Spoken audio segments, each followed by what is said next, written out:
Au cœur de la mêlée avec vous, vous nous appelez au 0826 300 300 pour interagir et surtout pour interpeller nos consultants, Philippe Spanghero, Yoann Huget. Bonsoir messieurs.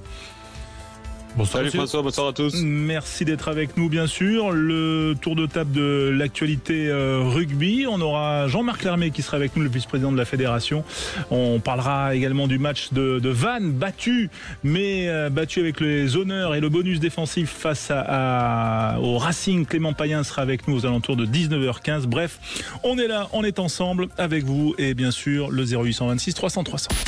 Sud Radio, au cœur de la mêlée. Yoann Huget, il y avait un multiplex de cette 5e journée. Est-ce qu'il y a une performance, un résultat qui attire votre attention, que vous voulez souligner ? Je dirais la performance des Racingmen. Déplacement périlleux à Vannes, mal embarqué en première période et ils ont su se ressaisir pour finalement triompher en terre vantaise qui s'annonçait plus ou moins compliqué. On va rappeler la victoire 24-27, donc 27-24 du Racing sur la pelouse de Vannes. Rappeler également le succès de l'UBB face à Bayonne 30-27, le succès de La Rochelle face à Lyon 43-22, bonus offensif, victoire de Perpignan face à Pau 11-10, victoire du Stade Français face à Montpellier 29-20. Philippe Spanghero, y a-t-il une performance, un résultat que vous voulez mettre en avant ? Perpignan, il va dire. Bien sûr, avec clairement celle de Perpignan, parce que ce scénario... Non mais le scénario de gestion de fin de match est dingue. À 15 secondes de la fin du match, les Palois ont la main sur le ballon dans le camp perpignanais. Et puis il y a cette faute qui ramène les Perpignanais dans le camp avec l'essai refusé, la pénalité. Bon, enfin voilà, le scénario était quand même assez fou. Et donc cette victoire au bout du suspense pour les Perpignanais qui en avaient bien besoin à domicile. Ouais, Alexandre, est-ce qu'il y a une stat à retenir sur ce match peut-être ou quelque chose que tu veux mettre en avant ?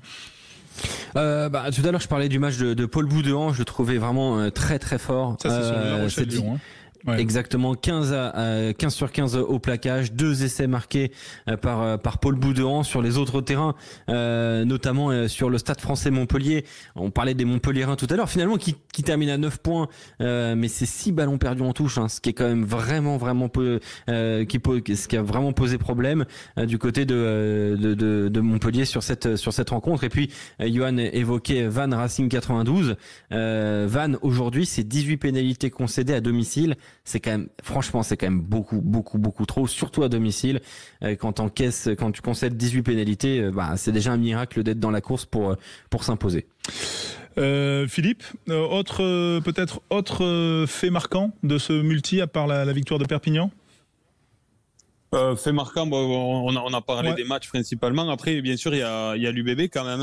L'UBB qui, après sa victoire à Toulouse, a été en difficulté face à une équipe bayonnaise qui, même sans ramener la victoire, s'est, je crois, rassurée en ce début de saison sur les fondamentaux et le caractère. Voilà le leader bordelais qui a, on va dire, sauvé les meubles et la victoire 30-27 grâce à une pénalité de Matteo Garcia à 3 minutes de la fin. Allez, on va faire un petit tour de table de l'actualité. Sud Radio, la radio du rugby. Le tour de table de l'actualité. Quelle info dans l'actualité vous avez retenu, messieurs, Yoann Huget ? Des infos qui arrivent qui me dérangent un peu concernant la FFR, la gestion du dossier Nargissi, le pauvre Mehdi Nargissi, où on dévoile tout un peu sur la table, tout le monde essaye de se tirer la couverture un peu sur lui, et les derniers articles qui sont sortis dans la presse m'ont particulièrement dérangé par rapport à la famille. En fait, il n'y a plus de respect. Où est la fédération dans tout ça ? Pour gérer les problèmes, ils ont l'habitude de gérer les médias, mais là, un coup c'est notre cher Cambo qui sort un communiqué, après la doge, c'est la faute de personne, mais le manager de la tournée, puis le préparateur physique, on se renvoie la balle. Voilà, je trouve dommage par rapport à la mémoire du petit Mehdi. Une grosse pensée pour Jalil Nargissi également. En voyant ces articles-là, ça doit lui sortir, il doit sortir de ses gonds, parce que même moi, en lisant, ça me répile. Ouais, c'est effectivement l'un des questions. Après, il y a tout un aspect, on va dire judiciaire, on va dire qui est engagé, où chacun se renvoie la balle. Et alors après, il y a des jeux judiciaires, on est d'accord, François, mais on n'est pas obligé d'exposer dans la presse. Là, c'est vraiment se tirer la couverture. C'est la faute de personne, mais il y a des responsables, la fédération, et on ne doit pas sortir, pour moi, pour l'honneur de la famille, pour la mémoire du petit Nargissi, on ne doit pas sortir des articles comme ça dans la presse à ce moment-là, sachant qu'il y a une enquête en cours. Voilà, et tu le disais, le soutien à Djalil Nargissi et sa famille, bien sûr, tous les jours. Voilà, les pensées pour les parents, la sœur du petit Mehdi disparu en Afrique du Sud. Oui, Alexandre, tu voulais ajouter quelque chose ? Ce qui m'inquiète beaucoup, moi, parce qu'il y a aussi il faut quand même signaler aussi qu'il y a un jeune garçon qui est décédé dans le cadre du rugby à Futuna, un jeune garçon de 13 ans qui s'est noyé dans un lac, et en fait toutes ces affaires-là, toutes ces histoires-là, elles sont terribles, mais elles deviennent jour après jour de plus en plus utilisées à des fins politiques d'un côté et de l'autre dans cette élection à la tête de la Fédération française de rugby entre Florian Grill et Didier Codorniou, et pas forcément par eux directement d'ailleurs, mais par des soutiens, je pense que je sais pas s'il y a une plus grande indignité que ça dessert totalement le rugby, Alex. Pour tout te dire, des affaires qui sortent comme ça, et ça, c'est pas pour ça qu'on va voter plus pour un camp que l'autre. Hein. Il se trompe complètement. Ouais. Ok, ça c'est. On est rentré là dans le tour de l'actualité. Voilà, Johan, c'était bien envoyé. Un peu de cadrage débordement là. T'as attaqué plein fer. Là. Plein fer. Non, mais il faut le dire. Mais t'as raison. On le dit, et quand ça va pas, il faut le dire également aussi. Hein. Et c'est pour ça qu'on fait ce tour de table. Philippe Spanghero, le point majeur de cette actualité pour toi. D'abord, bravo à Johan, parce que c'est rare que les joueurs qui soient toujours dans le milieu, si proches, etc., se mouillent autant. Et donc, c'est bien. Bravo à toi, parce que je sais que tu sais dire ce que tu as à dire, et franchement ça fait du bien. Et ensuite, moi rapidement, mais c'est des affaires pas très joyeuses non plus, je voulais revenir sur le cas d'Oradou qui a été titularisé aujourd'hui. On en a beaucoup parlé, et en fait là je parle pas de mon point de vue personnel, mais je voulais repréciser quelques points importants, parce qu'on en a parlé hier avec René Bouscatel, et c'est intéressant parce que il y a plusieurs acteurs qui sont concernés par cette affaire. Et qu'est-ce qui a fait qu'Oradou ait pu jouer aujourd'hui? D'abord, c'est que la Ligue n'a pas son mot à dire là-dedans, ça c'est important de le préciser. La Ligue n'a pas le pouvoir régalien sur les clubs, donc ne peut pas elle directement imposer de sanctions. Ça revient à la fédération. La fédération est partie du principe que d'un point de vue judiciaire, ce joueur était présumé innocent, que si on va dans cette voie et qu'on considère qu'il est innocent, il a payé entre guillemets son prix déjà en Argentine avec ce qu'il a vécu ces semaines-là.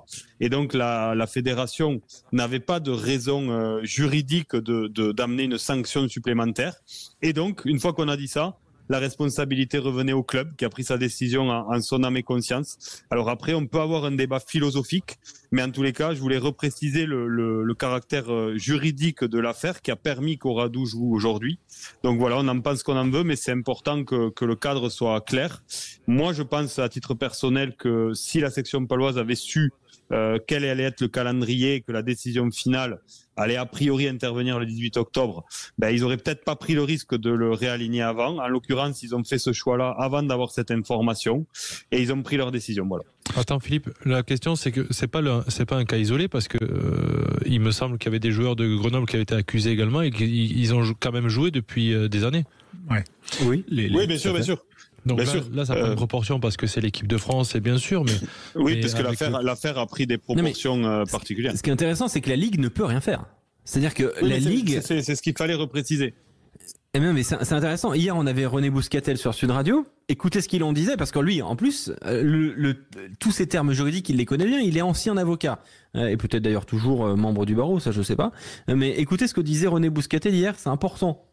Le parquet argentin va vers un non-lieu, demande un non-lieu, mais si effectivement il y a un non-lieu, il est normal qu'ils puissent jouer normalement avec leur club, et même si c'est un peu anticipé, semble-t-il, dans un des cas, compte tenu de la progression de la procédure en Argentine, ça apparaît normal, mais c'est encore une fois à la section paloise qui a pris cette décision de le faire. On n'a pas apporté de commentaires dessus. Voilà, Hugo Radou qui a disputé son premier match depuis longtemps, donc, et de la saison aujourd'hui à Perpignan, sorti aux alentours de la 70e ou 74e minute. Un accueil plutôt normal. Voilà, et on est resté sur le champ du sport. Ce matin, tiens, son avocat, maître Antoine Veil, était l'invité de Jean-Marie Bordry, sur Sud Radio, et il a évoqué que nous sommes entrés dans la dernière phase de la procédure. Écoutez-le. Tous les éléments objectifs qui ont été collectés depuis le début de cette enquête, qui ont non seulement confirmé les déclarations des joueurs, mais qui ont aussi pour large partie contredit l'accusation qui a été formulée contre eux. Donc on est en fait dans la dernière phase de cette procédure dont les familles, les joueurs, les clubs ont à cœur qu'elle puisse se retirer très rapidement. Voilà, en tout cas réponse le 18 octobre, voilà, même si il y aura toujours, on va dire, pour ces joueurs, ça a été quand même des mois, des traces et voilà, médiatiquement, en tout cas, ça va.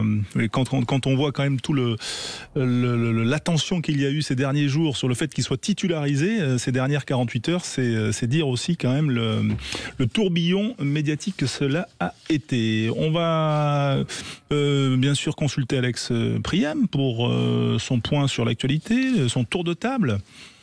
Alors, rapidement, moi je voulais revenir sur le Women 15, vous savez ce tournoi actuellement pour l'équipe de France féminine qui s'est incliné lors du premier match face au Canada et en plus avec une manière très très négative. Là il y a eu 2 changements dans la compo pour affronter les États-Unis ce soir à 21h30. On vous racontera ça sur Sud Radio bien évidemment. Une défaite ce soir serait déjà, on va dire honnêtement, assez improbable, mais s'il y a défaite, il y a une véritable question qui va se poser sur l'encadrement de cette équipe de France féminine et sur le projet à un an de la Coupe du Monde, parce que là, même en cas de victoire, il y a déjà des questions. Alors une défaite serait peut-être rédhibitoire pour tout le projet équipe de France à un an de la Coupe du Monde. Sur l'encadrement ou sur les joueuses, parce que au final... Sur l'encadrement, sur le choix des joueuses, quand on voit qu'aujourd'hui par exemple le Stade Bordelais aligne Montserrat Amédée et Johanna Griset par exemple dans la ligne de 3/4, que la semaine dernière on faisait le point sur l'équipe de Toulouse ou celle de Montpellier, il y avait que des joueuses qui devraient probablement être en équipe de France. Le choix des joueuses pose problème de toute façon et on sent qu'il y a quelque chose qui va pas dans cette équipe de France féminine. C'est pas forcément nouveau, mais là ça a l'air quand même d'être assez net. On en saura beaucoup plus ce soir déjà. Bon, on saura ça, on suivra ça bien sûr sur Sud Radio en marge du match phare de la soirée qui est Castres-Toulouse. Allez, dans un instant, la suite... Et toi François, tu t'octroies pas un petit tour de table ? Mais moi je vous donne la parole, mais je vous le donnerai après la pub. Je vais... voilà, quand même, je respecte les timings. Vous connaissez Quentin Cabanis ? Attention, c'est le maître du temps. Et il m'a dit pub. C'est un joli titre. Tout de suite. Voilà, on a un petit peu débordé le tour de table de l'actualité. Alors je vais répondre à Philippe Spanghero, si vous étiez avec nous voilà, sur le tour de table de l'actualité. Moi je n'ai pas encore donné mon avis, mais moi j'ai une pensée pour Karim Ghezal, voilà, qui a été remercié. Alors je rentre pas bien sûr dans le fond de l'affaire, mais parce que voilà, quand on perd son travail de façon brutale, il faut le vivre. Et ceux qui l'ont vécu savent ce que c'est. Ça arrive dans tous les secteurs de la vie professionnelle, et ceux qui l'ont vécu savent qu'on le souhaite à personne, ni même à son meilleur ennemi. Donc voilà, mon actu de la semaine, c'est cela, et j'espère que pour Karim Ghezal, que je ne connais pas forcément bien, mais qu'il rebondira et qu'on le retrouvera bien sûr au bord des terrains. Voilà pour mon tour de table. Ça te va, Philippe ? C'est parfait. Voilà, c'est parfait. Magnifique. Avec nous en direct sur Sud Radio, on va revenir toujours plein de bienveillance dans cette équipe. Non, mais c'est vrai. Mais c'est vrai, bien sûr. Et en tout cas, c'est jamais facile aussi pour ceux qui prennent la décision. Mais pour ceux qui le vivent, c'est vrai qu'on n'est pas forcément préparé à ça, même quand c'est fait partie du métier. Laurent Travers est avec nous. C'est le président du Racing 92, victorieux dans le Morbihan, à Vannes, au stade de la Rabine, en début d'après-midi, 27-24. J'imagine qu'il doit y avoir à la fois un petit peu de soulagement et même une joie profonde, parce que la Rabine n'est pas une destination facile. Bonsoir Laurent. Oui, bonsoir à tout le monde. Ouais, soulagement, joie, qu'est-ce qui prédomine ce soir Laurent ? Non, bien sûr, une grande satisfaction. On sait très bien que venir justement sur un début de saison à Vannes, à la Rabine, c'est très très très compliqué. Les Lyonnais s'y sont cassés les dents et donc on sait très bien que pour nous, il était important justement de casser un peu la spirale qui pouvait justement nous guetter ou que tout le monde nous offrait. Et je pense que les joueurs ont bien répondu présent. Et pourtant, ça n'a pas été simple comme physionomie. Il y a eu un essai refusé au départ. Les Vannetais ont plutôt bien résisté. Et vous avez, on va dire, vous êtes passé devant après la 50e, grosso modo. Oui, mais on s'aperçoit que sur toutes les rencontres, quand on regarde ce top 14, on le dit tous les ans, mais ça l'est encore plus cette année, très resserré, et qu'on s'aperçoit que ça se jouait à la 82e minute, 81e minute, 77e minute. Voilà, la semaine dernière, c'était pareil, la semaine d'avant aussi, et je pense qu'on n'est qu'à la 5e journée, et voilà, il est important de rester concentré, de rester patient aussi, de ne pas rentrer trop vite justement dans une perte de confiance. Donc je pense que la victoire de ce soir est vraiment la bienvenue. Elle est la bienvenue. Philippe Swanguero, Yoann Huget. Yoann, tiens, pour Toto Travers. Non, salut Laurent. Félicitations pour cette victoire, Yoann. Parce que toute la semaine, vous avez dû lire et entendre toutes les critiques qui tournaient sur ton équipe. Mais cette victoire, en tout cas, elle montre le caractère qu'a cette équipe, si on en doutait. Et je voulais juste savoir comment vous avez fait pour préparer ce match. On sait que c'est jamais évident. Donc voilà, est-ce que vous êtes appuyé sur les cadres, vous êtes appuyé sur la jeunesse? Je pense que les leaders ont vraiment répondu présent. Le staff aussi a fait en sorte de rester justement concentré sur ce qui était important, c'est-à-dire le terrain, et de pas justement rentrer dans tout ce qui pouvait être dit. Vous savez, je le dis souvent, mais c'est important de rester. On n'est qu'à la 5e et donc de suite la pression s'exerce sur tout le monde. Je pense que ce qui est important, c'est de garder un cap, de regarder où on veut aller, comment, et faire confiance, bien sûr, à l'ensemble du staff et l'ensemble des joueurs qui, comme je l'ai dit, ont bien répondu présent ce soir. Et on sait très bien que le match, c'est 80 minutes et que c'est pas parce que vous faites les 40 premières et que vous perdez les 40 premières. Ce qui est important, c'est d'être devant la 80e. Philippe Swanguero. Ouais, Toto, salut. Écoute, moi j'ai une question au-delà du cadre du match.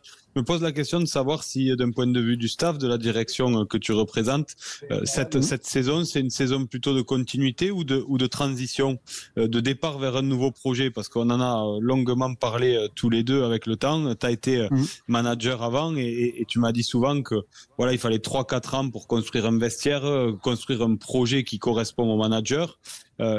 Stuart Lancaster est arrivé l'année dernière. Donc, quel est le regard que tu portes sur son travail? Est-ce que vous lui avez demandé d'être dans la continuité du Racing d'avant, ou est-ce que vous attendez un nouveau Racing qu'on peut dire en construction?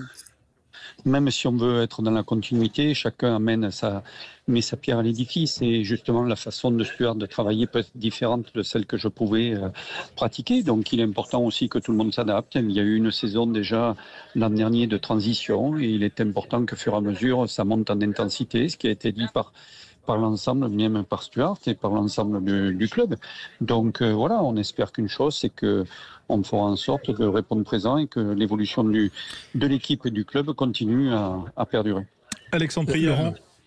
On voit beaucoup les supporters du Racing, mais aussi d'autres clubs, régulièrement tenser le club francilien pour ses délocalisations à Créteil, Auxerre. Là, on sait qu'il va y avoir un match dans quelques semaines du côté de la Paris La Défense Arena de nouveau. Est-ce que c'est une situation qui est temporaire, ces différents stades, ou est-ce qu'il va falloir s'y habituer? Et du coup, ma question est la même. Est-ce que le Racing 92 aura une maison fixe bientôt? Mais la maison fixe, on l'a. La maison fixe, c'est Paris La Défense Arena, et c'est très clair, et ça a été très bien expliqué. Ce qu'il ne faut pas oublier, c'est que cette année, on a eu l'honneur et le privilège de pouvoir recevoir justement les Jeux Olympiques, et les Jeux Olympiques, de pouvoir avoir la natation dans notre maison. Et je pense qu'il était important qu'on aide aussi la nation à pouvoir justement être bien représentée. Donc, ce qui fait que derrière, le temps de monter les piscines et les démonter, on ne pourra retrouver Paris La Défense Arena que fin octobre. Donc, on pourra recevoir Perpignan. Il était prévu 2 délocalisations, mais ce qu'il ne faut pas oublier, c'est que les 2 délocalisations elles ont été prévues depuis un moment, puisque les concerts sont toujours programmés entre 18 et 24 mois en avance. Donc on savait que malheureusement on aurait 2 délocs. On sait que c'est aussi un équilibre financier qui est nécessaire puisqu'on est dans un sport professionnel et que donc à partir de là, même on est habitué, on le sait, et qu'il pouvait y avoir 2 délocs. Mais ce qu'il faut savoir, et je le dis très très bien, cette année il y aura 10 rencontres qui auront lieu à Paris La Défense Arena et 5 qui sont délocalisées, mais 5 délocalisées qui sont justement pour éviter que ça soit Auxerre, Lille. Il a été choisi que ça soit au stade du Vauchel, qui est à 30 minutes de notre centre d'entraînement. Ouais, et qui ne vous a pas réussi contre La Rochelle, parce que c'est le dernier match dont je me souviens, donc c'est pour ça, mais qui vous avait réussi. Qui avait fonctionné face à Clermont. Face à Clermont, tout à fait. Oui, mais bon, vous savez... Non, mais ça je sais. En tout cas, Laurent, vous restez là dans le Morbihan, vous rentrez à Paris ce soir, vous allez peut-être... Là, on est dans le bus et on rentre, on prend le train ce soir vers 20h30 pour rentrer sur Paris. Pardon Laurent, vous avez quand même c'était un match un peu particulier, vous avez des relations particulières avec Vanchem, le Racing? Oui, parce que c'est un club qui est vraiment, que ça soit le propriétaire, M. Lorenzetti, et Olivier Cloirec, le président de Vannes, sont très proches et on a beaucoup échangé. Il y avait, si on regarde bien, je pense qu'il y avait 6 joueurs ou 7 joueurs qui étaient issus du Racing sur le terrain côté vannetais. Et donc voilà, c'est plaisir aussi de retrouver les anciens joueurs que l'on a pu croiser et que l'on a pu partager de bons moments ensemble. Bon, vous n'allez pas à Belle-Île chez le président Lorenzetti? Non, la mer est agitée, donc on va rester tranquille. Bon, ok. Mais justement, de votre perspective de président, Laurent, qu'est-ce qui manque à Vannes là? Qu'est-ce qu'il faut pour aller chercher un maintien du côté de Vannes cette année? Il montre énormément de vertus. Alors, ce qui est difficile, c'est qu'il craque à partir de la 60e ou 70e minute. Mais on s'aperçoit qu'ils sont en train, eux aussi, de monter en intensité, que tout est possible et que je pense qu'il sera difficile encore sur l'avenir de venir gagner à l'Arabide. Voilà, Vannes 14e, 6 points, comme Montpellier 6 points. Voilà, les écarts sont déjà très proches, très serrés après 5 journées. On fera bien sûr le bilan à la fin de ce cycle-là de 8 ou 9 journées qui s'enchaînent jusqu'à la Champions Cup. Merci en tout cas, Laurent, et bon retour. Voilà, à très bientôt. Et félicitations pour le succès d'aujourd'hui, donc du Racing. C'était sur la pelouse de Vannes. On va se retrouver dans un instant au cœur de la mêlée qui est avec vous, avec les invités aussi. Jean-Marc Lermet, vice-président de la Fédération, sera avec nous dans un instant. Sud Radio. Avec vous, les auditeurs Sud Radio et bien sûr les invités autour de Yoann Huget, de Philippe Spanghero, toute l'équipe Sud Radio réunie pour parler aussi de l'actualité. L'actualité, c'est la Fédération française de rugby qui entend renforcer les règles lors des rassemblements des équipes de France. Voilà, c'est les conséquences des événements de l'été, notamment de la tournée en Argentine. Pour en parler, Jean-Marc Lermet, vice-président de la Fédération française de rugby, qui est avec nous. Bonsoir Jean-Marc. Bonsoir François, bonsoir à tous. Merci d'être avec nous. On le disait, l'été a été difficile. Cette tournée en Argentine, on rappelle l'affaire Jaminet, l'affaire Jégou-Oradou, voilà des débordements. Voilà ce qui vous oblige, ou en tout cas, à essayer de fixer un cadre de vie plus strict. C'est sorti aujourd'hui chez nos confrères de l'équipe. Est-ce qu'on peut essayer, Jean-Marc, de nous rappeler quelles sont les mesures que vous allez prendre? Parce que c'est pas forcément évident aussi de fixer un cadre à des joueurs quand les matchs et les sessions d'entraînement sont terminés. En fait, suite à ces affaires de l'été, c'est vrai qu'on a décidé de réagir. Voilà, ces affaires ont quand même pointé du doigt des dysfonctionnements sur la façon d'organiser on va dire les sorties et les périodes hors match des joueurs. Il y a des systèmes qui existent depuis maintenant des années et au regard de l'évolution du rugby, de l'évolution de la société, il était important de les revoir. Donc on a convoqué des états généraux le 29 août qui ont rassemblé pour une réflexion sur le sujet la Ligue nationale de rugby, la fédération, les entraîneurs, les joueurs, les syndicats, le rugby amateur aussi. Pour essayer de voir tous ensemble si on était d'accord pour faire évoluer les choses.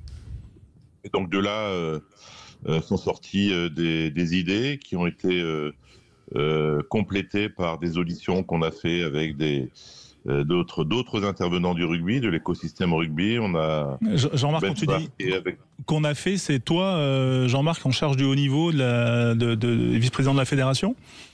Alors la première partie, on l'a fait en collectif avec toutes les personnes que j'ai évoquées. Et puis après, oui, avec le directeur général de la fédération, Jérémy Lechat, on a procédé à une 50aine d'auditions de personnalités du rugby, des anciens joueurs, des entraîneurs, des joueurs, des joueuses, des différentes équipes de France, mais aussi d'autres fédérations de rugby étrangères, d'autres fédérations, d'autres sports en France, pour essayer de voir un petit peu comment on pouvait apporter une évolution au cadre de vie existant, de façon à ce qu'il soit plus adapté à la fois à la performance, parce que son recherche, c'est un vrai projet de performance.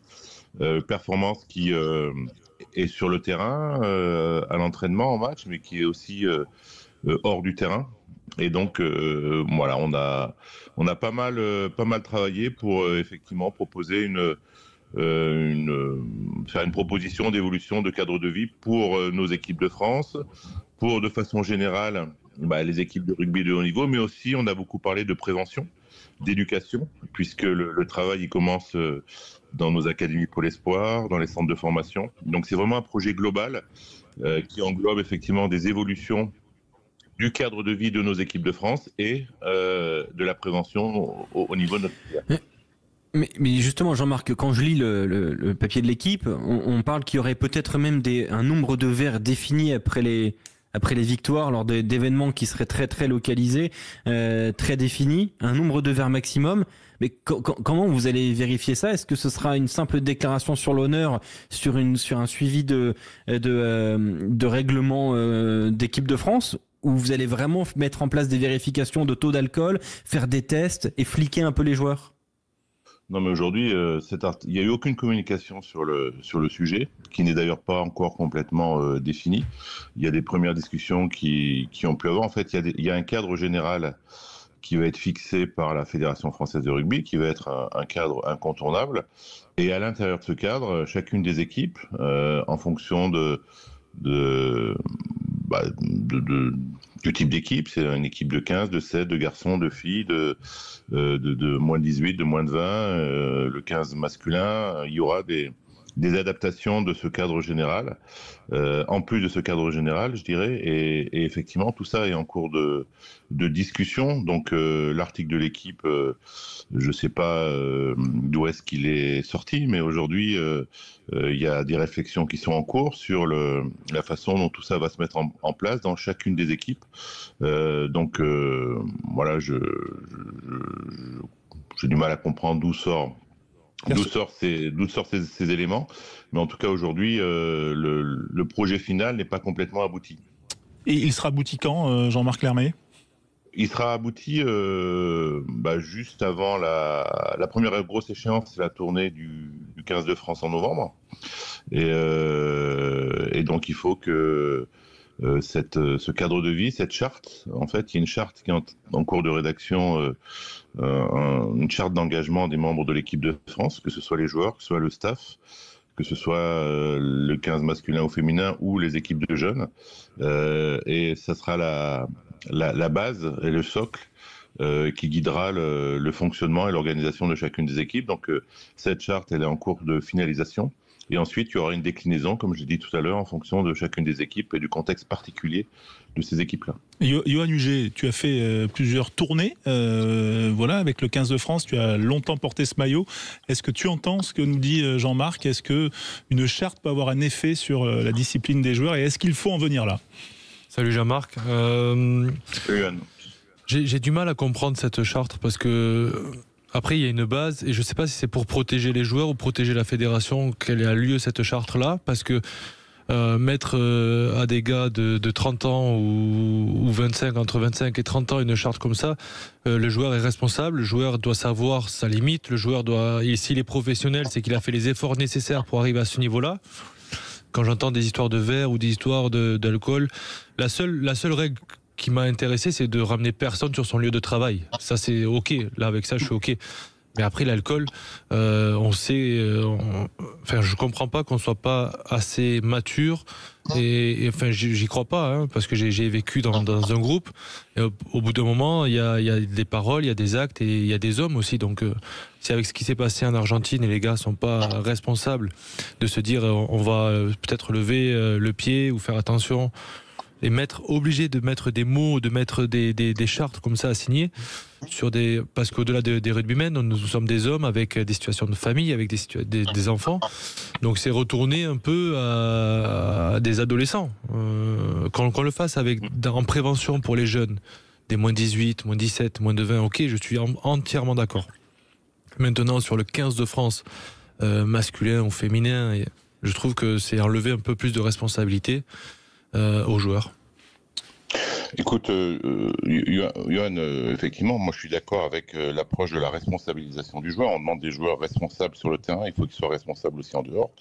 Après, il s'est passé des choses en Argentine qui montrent quand même que il y a des choses à faire évoluer. Cette charte dont je parle, elle existe déjà. Hein. Ça fait des années qu'elle existe et peut-être toi-même tu as dû la signer. La charte du joueur international qui précise les droits et les devoirs d'un joueur quand il porte le maillot de l'équipe de France. Voilà, porter le maillot de l'équipe de France, ça génère des droits, mais ça génère aussi des devoirs d'engagement sur le terrain, mais aussi des devoirs de comportement. Et ça, c'est quelque chose qui est formalisé au travers d'une charte signée par les joueurs. Ça fait des années que ça existe. Et donc, la charte que j'évoque, c'est juste cette charte dont on parle, mais qui va évoluer. Réactualisée, on va dire. Voilà, actualisée en fonction des événements. Elle est actualisée après un échange très large, comme je l'ai répété, de tout un tas de personnes, que ce soit des joueurs d'aujourd'hui, des anciens joueurs, pour l'adapter justement au niveau de performance qu'on recherche. Voilà, c'est vraiment un projet de performance. C'est pas un projet de flicage comme ça peut être dit, non. C'est juste un cadre revisité en fonction des exigences qu'on a aujourd'hui autour de nos équipes. Mais Jean-Marc, juste, est-ce que tu penses que l'alcool a un lien de cause à effet avec ce qui s'est passé en Argentine ? C'est une question, simple question. Ça me semble assez évident quand même. Aujourd'hui, il y a eu une dérive festive. Après le premier match qui est dû à l'alcool évidemment, enfin en tout cas qui est dû après l'alcool, il n'y a pas que l'alcool, hein. C'est pas une charte autour de l'alcool, c'est une charte pour essayer de gérer au mieux le comportement d'un joueur international qui porte le maillot de l'équipe de France et qui aspire à être le meilleur possible et à être un joueur de haut niveau. Et c'est pas que l'équipe de France. Aujourd'hui, dans les états généraux que j'évoquais tout à l'heure, il y avait aussi des clubs. Et aujourd'hui, les clubs pro ont pris aussi le sujet à bras le corps. C'est pas juste un problème de l'équipe de France, c'est une problématique du rugby français qui doit revoir un peu sa façon de fonctionner. Et l'alcool, puisque vous parlez de l'alcool, est un des soucis. C'est pas l'alcool pour l'alcool, c'est l'alcool dans ses excès, dans ses dérives qui génèrent des comportements, comme on a pu le voir en Argentine, qui sont des comportements inacceptables quand on a le maillot de l'équipe de France. Philippe Spanghero avec Jean-Marc Lermet. Ouais, bonsoir Jean-Marc. Non, mais je crois que de façon générale, là, c'est un débat philosophique de société qu'on a et qui dérive sur quelque chose de très concret. Moi, je retiens plusieurs choses. D'abord, c'est que on parle des droits et des devoirs. De façon générale, on parle beaucoup des droits et peu des devoirs. Je pense que c'est important de rappeler ça aux joueurs aussi. Et puis, derrière ça, on parle, en ce qui nous concerne dans le rugby, des dérives potentielles de la troisième mi-temps globale. Alors, on a parlé de l'alcool. Il y a les problèmes de cocaïne qui ont été évoqués aussi parce qu'ils existent dans notre sport. Donc je pense que ce qui s'est passé cet été, ça a permis au moins à ceux qui voulaient pas voir la vérité en face de la voir et de se dire qu'on était dans une période charnière. Donc je pense qu'il y a des vraies décisions fortes à prendre. Donc j'attends avec impatience de voir le contenu de la charte. Moi j'ai une question par rapport à la grande équipe de France. J'imagine que bien sûr tout ça est validé par Fabien Galtier, mais Fabien était dans une philosophie de responsabilisation très importante de ses joueurs. Est-ce que quelque part c'est pas une forme de marche arrière ou un sujet d'inflexion, j'allais dire, de la vision de Fabien par rapport à son projet type de vie de groupe? Parce que comme le disait Johan, c'est vrai qu'il y a quand même un côté infantilisant. obligatoire peut-être, mais infantilisant. Et est-ce que ça vient pas contrecarrer la vision profonde de Fabien ? En fait, c'est vrai que Fabien était sur un projet très responsabilisant au niveau des joueurs et du staff. On en a beaucoup parlé, et on en a beaucoup parlé avec le staff. C'était un des points importants du séminaire qu'on a passé à Pau il y a quelques jours. Fabien, il comprend parfaitement la situation de faire évoluer ce cadre de vie qui était basé sur la responsabilisation.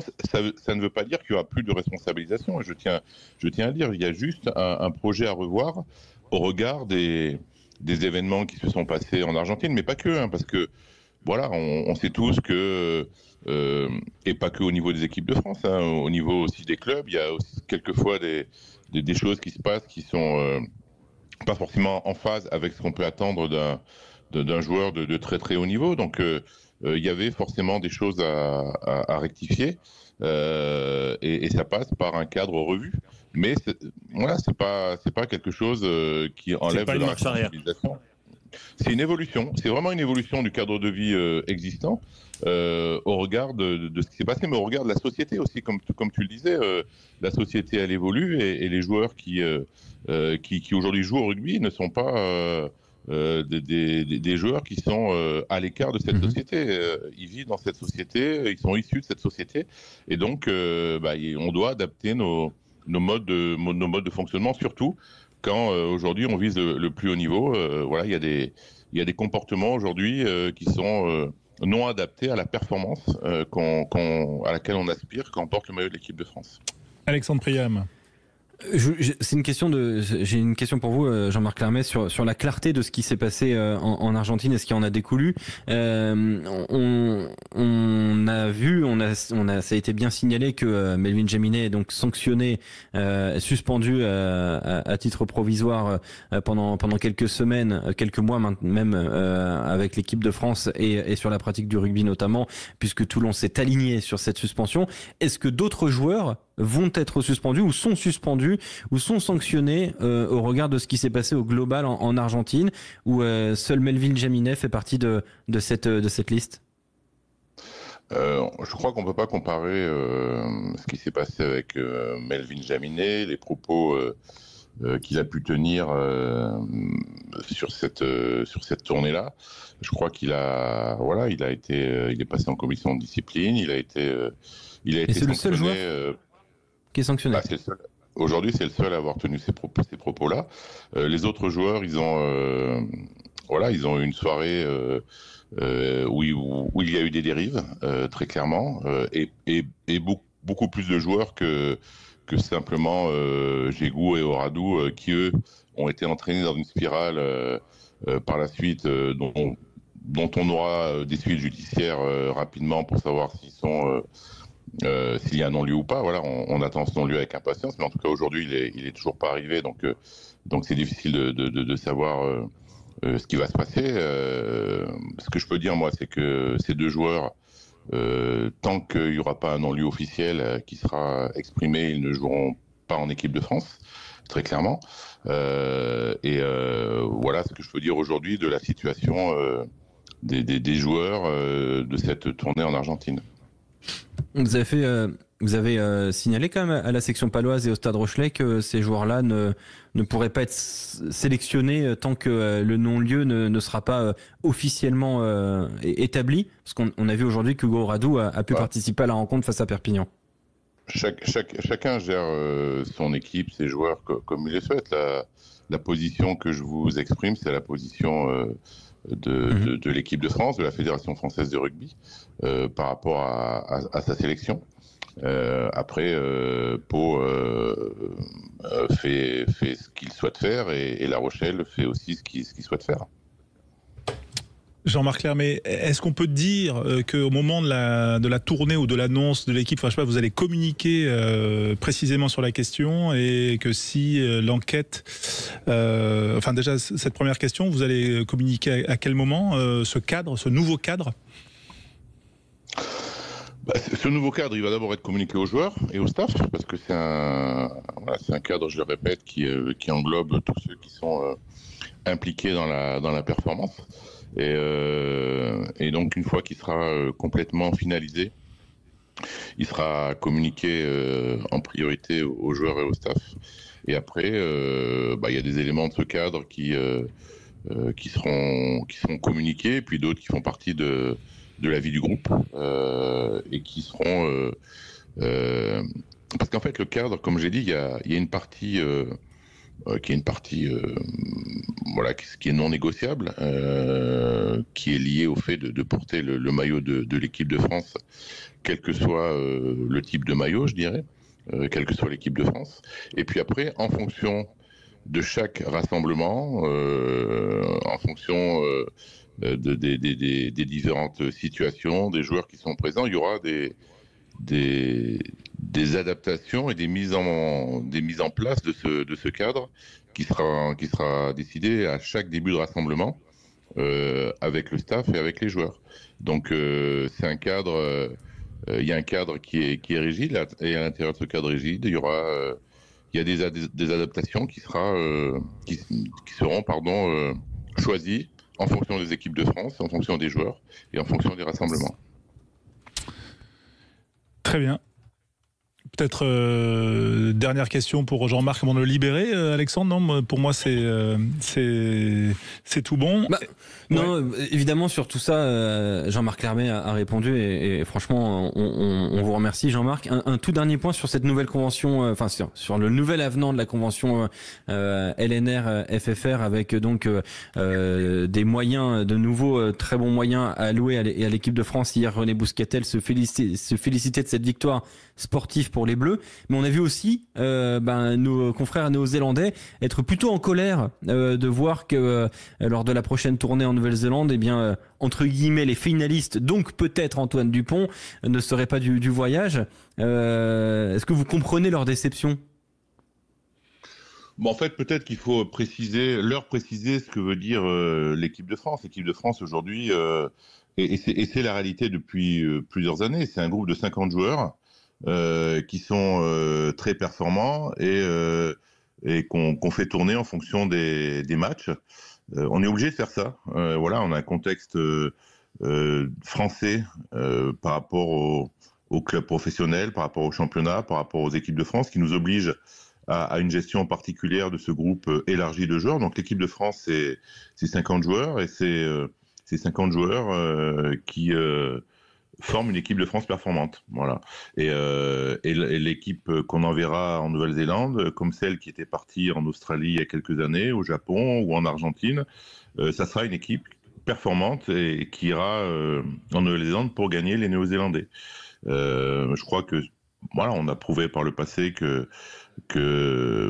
l'équipe de France, avec ce groupe élargi et cette gestion d'effectifs qu'on est obligé de faire pour pouvoir avoir de la performance sur la durée compte tenu de ce contexte particulier français, elle est performante. Donc on va continuer comme ça. Alors peut-être que ils ont pas forcément bien analysé la convention telle qu'elle a été présentée, mais c'est une convention qui aujourd'hui ne durcit pas le système tel qu'il était sur les années précédentes. Donc ça demandera peut-être une explication supplémentaire, mais en tout cas je peux vous dire que l'équipe de France qui sera formée pour aller en Nouvelle-Zélande, ça sera une équipe de France compétitive. Et le jour où les Néo-Zélandais joueront autant que les Français, peut-être qu'ils pourront dire quelque chose. Voilà, alors après oui, on a un contexte particulier, tu as raison, et c'est pour ça qu'aujourd'hui on a aussi la chance d'avoir un réservoir français qui est très large, hein. On l'a vu en Argentine sur les performances qu'il y a pu y avoir avec cette jeune équipe. Alors là on parle de sportifs, hein, mais c'est vraiment des jeunes joueurs qui montrent des choses très très intéressantes, et on a la chance d'avoir ce large réservoir de joueurs de très haut niveau qui nous permettent de présenter des équipes très compétitives, même si certains de ces joueurs ne sont pas forcément présents. Voilà, et on Ouais, Philippe.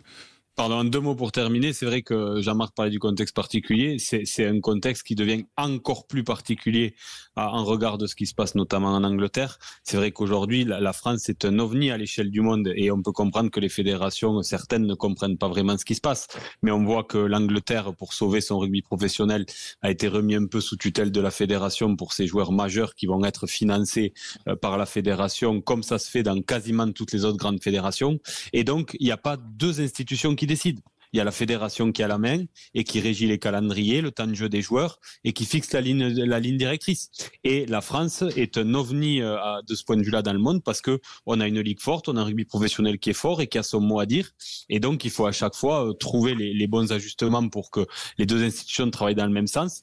Et ça rajoute une complexité qu'aucune autre nation majeure au monde qui prétend être championne du monde n'a.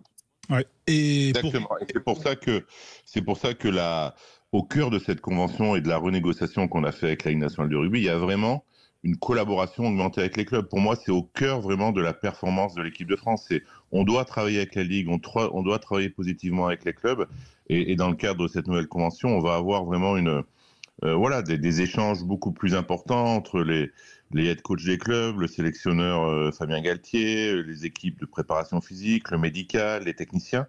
On doit vraiment avoir une approche haute couture autour des joueurs, vraiment pour une performance à la fois au niveau des clubs et de l'équipe de France. Voilà. Et les Néo-Zélandais se rappelleront que la première victoire française en Nouvelle-Zélande, c'était avec une équipe très remaniée en juillet 79. Merci Jean-Marc Lermet d'avoir été avec nous sur Sud Radio.